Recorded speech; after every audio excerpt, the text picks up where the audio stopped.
Pero en fin, y a propósito del caso Rutas de Lima, nuestra primera invitada esta noche es la ex procuradora ad hoc del caso Lavallato. Con ella vamos a preguntarle sobre el impacto que tiene este anuncio que ha hecho Brookfield en los últimos días sobre entrar, digamos, a un proceso de liquidación. Pero antes quería consultarle su opinión y su lectura y que nos explique bien qué es lo que pasó con quien en este momento reemplaza en el cargo a Juan José Santibáñez y es el nuevo ministro de Justicia, el señor Juan Cavero, que era jefe del gabinete de asesores del Minjus hasta antes de este nombramiento y a quien se ha vinculado directamente con su remoción. Muy buenas noches, bienvenida. Gracias por estar con nosotros, doctora Carrión. Gracias por invitarme. ¿Es verdad que el actual ministro de Justicia fue quien apoyó su remoción? Sí, claro, figura en el acta. Su firma figura en el acta en donde se acuerda mi cese, ¿no?, por pérdida de confianza, sin ninguna otra explicación. Esa acta la firma el ahora ministro Cavero, ¿no? En ese momento él era jefe de gabinete de asesores del ministro Santibáñez. Claro, eso ha sido hace poco nada más. La semana pasada, ¿no? La semana pasada, claro. Jefe del gabinete de asesores. Hasta el día, él lo nombró hasta el día miércoles ha tenido ese cargo, ¿no? Ahora, ¿él trabajó en Procuraduría también? No tengo ese detalle, lo que sé es que ha trabajado en EMAPE, en la gestión del señor López Aliaga, ¿no? ¿En la gestión de López Aliaga? Sí, ha trabajado en EMAPE, esa es la información que tengo. Pero durante el tiempo en que López Aliaga ha sido alcalde. Ha sido alcalde. ¿Sí? Sí.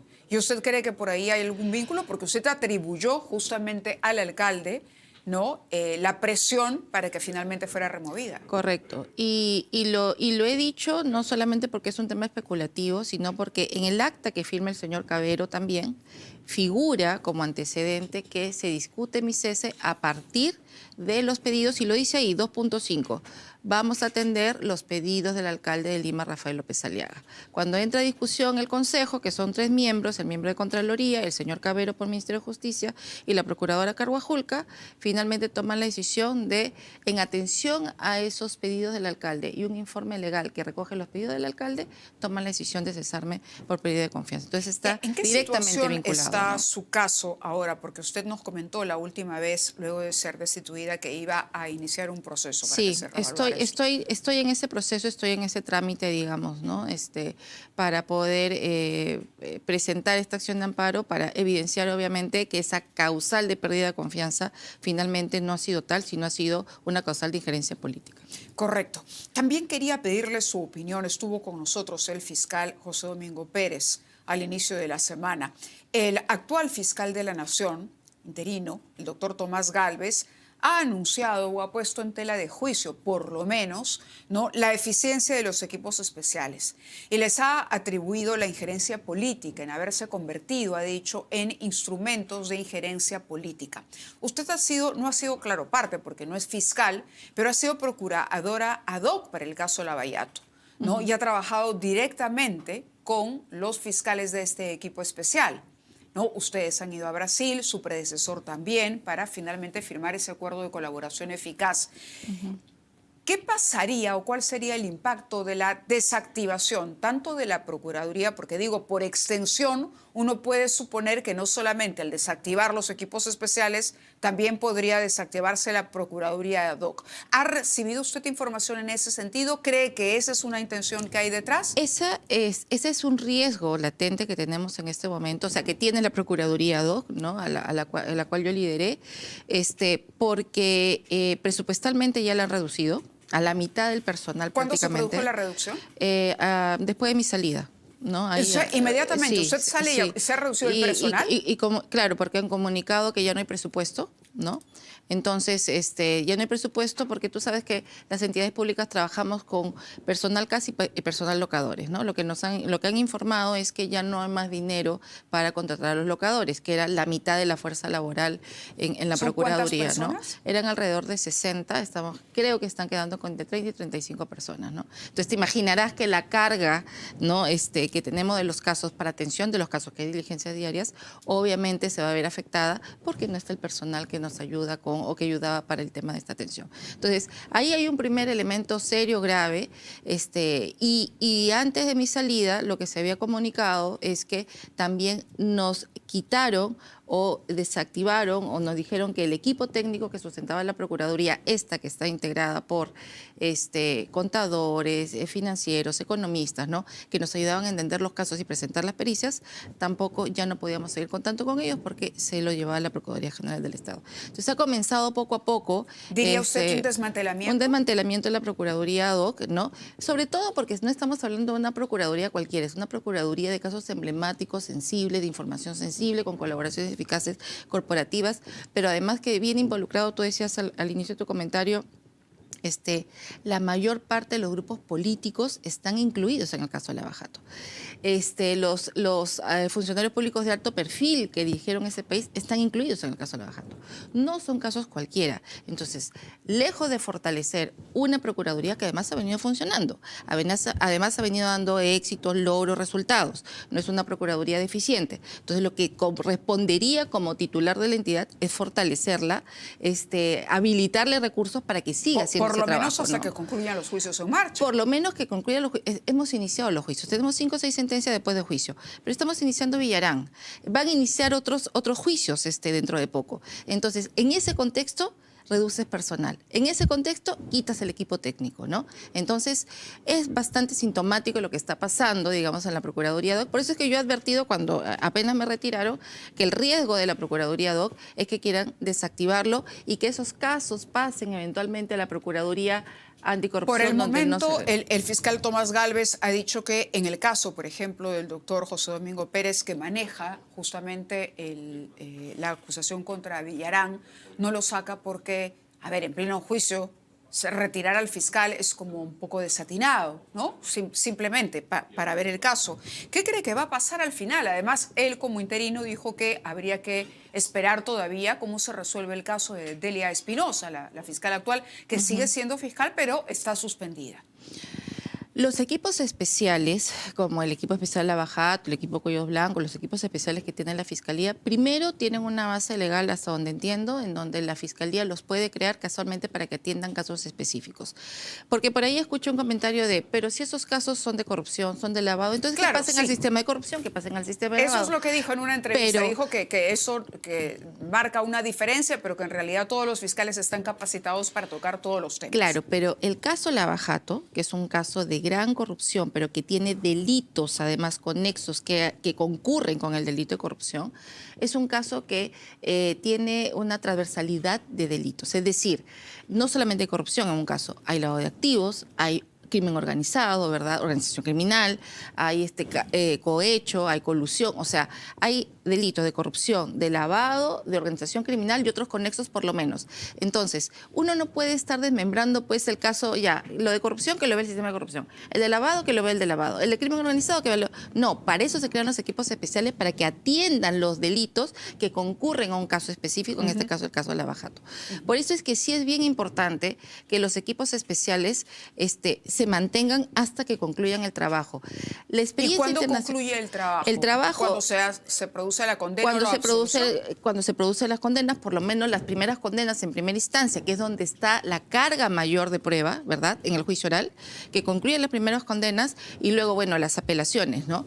Pero hemos iniciado la etapa estelar de la mayoría de los casos importantes. Digamos, ¿corren algún tipo de riesgo al desactivarse o desmantelarse la Procuraduría?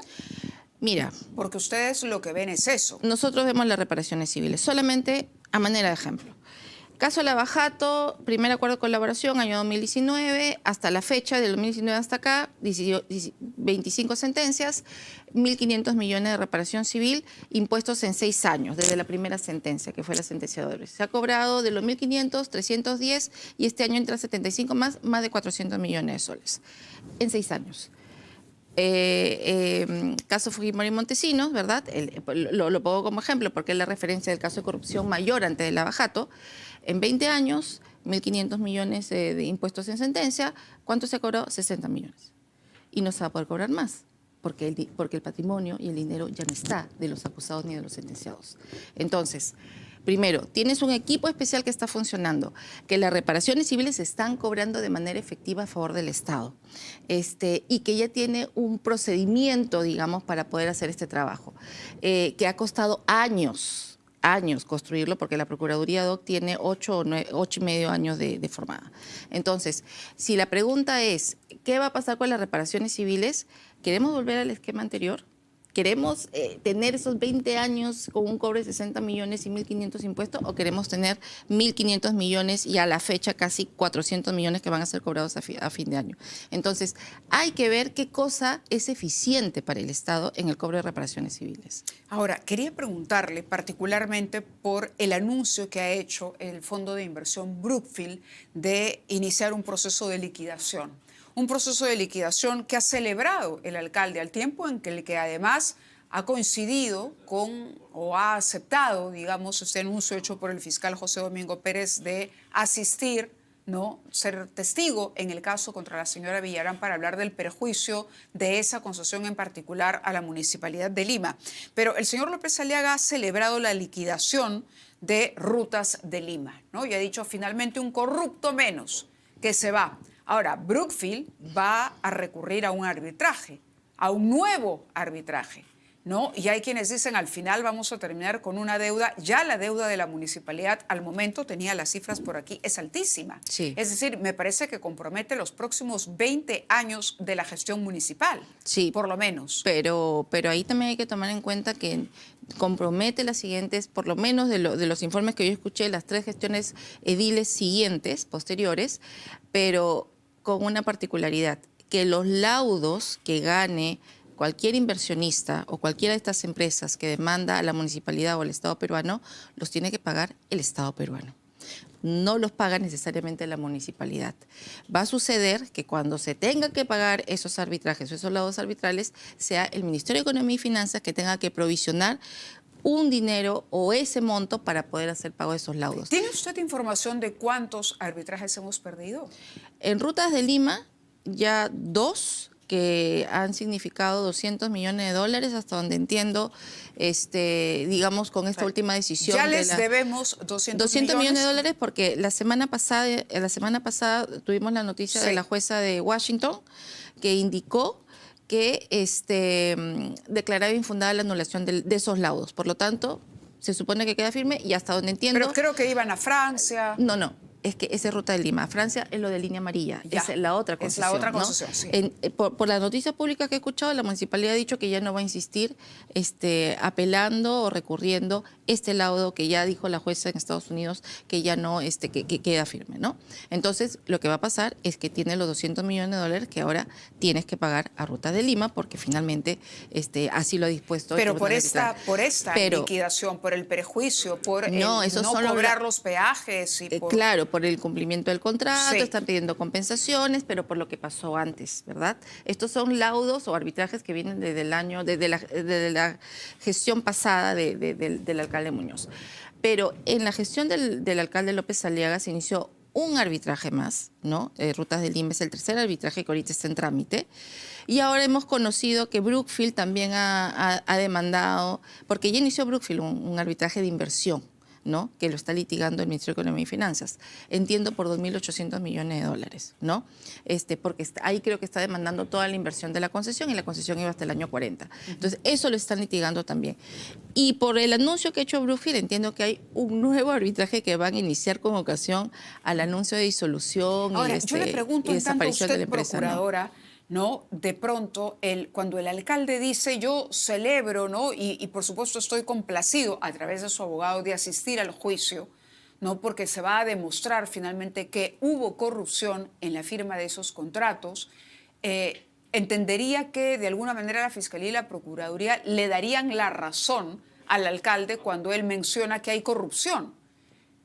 A ver, aquí hay que dejar una cosa clara acá.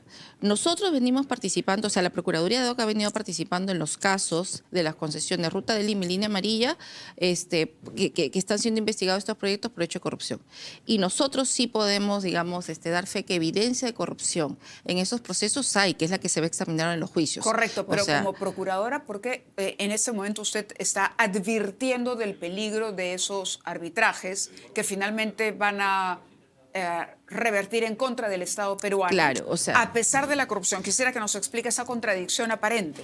A ver, lo que sucede es que sí, para los tribunales internacionales es importante que esa evidencia de corrupción sea categórica o que sea determinada judicialmente. ¿Eso qué significa? Que debemos esperar las sentencias de alguna manera, porque probablemente es el documento más certero que certifica o que determina judicialmente que ha habido corrupción en un caso. ¿Una condena, ¿no? Villarán, puede cambiar el futuro de un arbitraje? Sí, podría cambiar el futuro de un arbitraje. Podría ser valorado de una manera distinta por un tribunal arbitral cuando está determinada la corrupción a través del derecho penal interno, ¿verdad? Del órgano judicial interno de Perú que certifique o que determine que hay corrupción en un proyecto.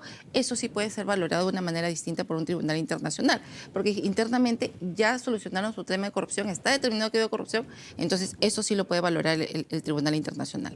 Entonces, en ese punto, es ahí donde debemos insistir nosotros en lograr la condena de la manera más pronta posible. ¿Y para eso qué necesitamos, Mávila? Necesitamos algo que nosotros hemos venido diciendo cuando estábamos en la Procuraduría DOC, que el Poder Judicial pueda constituir órganos colegiados de dedicación exclusiva para que atienda los juicios del caso Lavajato. Entonces, Y los casos Lavajato. ¿Por qué y el MEF, tanto el alcalde y el MEF dale presupuesto para para haber eso, ¿no? pedido su cabeza? ¿Por qué la odia tanto si en realidad le convendría más bien tener a todo el equipo especial trabajando, incluyendo la Procuraduría, consolidado? Sí, claro, porque estamos en el mismo esfuerzo. Queremos determinar la corrupción en estos proyectos, estamos en el mismo esfuerzo. Eso está claro desde el inicio.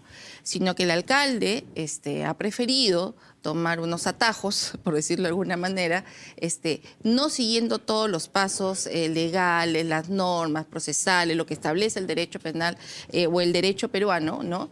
Entonces, y eso genera, pues, que cualquier violación de cualquier procedimiento, finalmente la empresa o el inversionista se va a quejar. Hay que llegar a determinar la corrupción, sí, pero hay que respetar los procedimientos que están establecidos dentro de nuestro sistema. Si nosotros nos vamos a saltar los procedimientos, suceden estas cosas de que nos llevan a arbitraje y finalmente seguimos perdiendo porque no cumplimos lo que dice el trámite interno. Cuando uno escucha cifras tan altas, ¿no?, que vamos a tener que pagar, usted dice, vamos a tener que pagar. No es la municipalidad la que va a pagar. No, vamos a pagar todos los que contribuimos con nuestros impuestos. ¿De dónde sale ese dinero? De los impuestos. La contribución de los impuestos de todos los ciudadanos, de todos los peruanos que pagamos impuestos y que alimenta el tesoro público, ¿verdad? El dinero, el presupuesto que maneja el Ministerio de Economía y Finanzas, de ese presupuesto alimentado por todos los contribuyentes va a tener que salir asignado un presupuesto cuando se tenga que cumplir la obligación de pagar los laudos arbitrales. Entonces, por eso hay que ser bien responsable con las decisiones que como autoridad pública y funcionario público uno toma. Muy bien, doctora Carreo, muchísimas gracias por estar con nosotros esta noche. Vamos a ver cómo prosigue su caso. Por favor, manténganos al tanto también.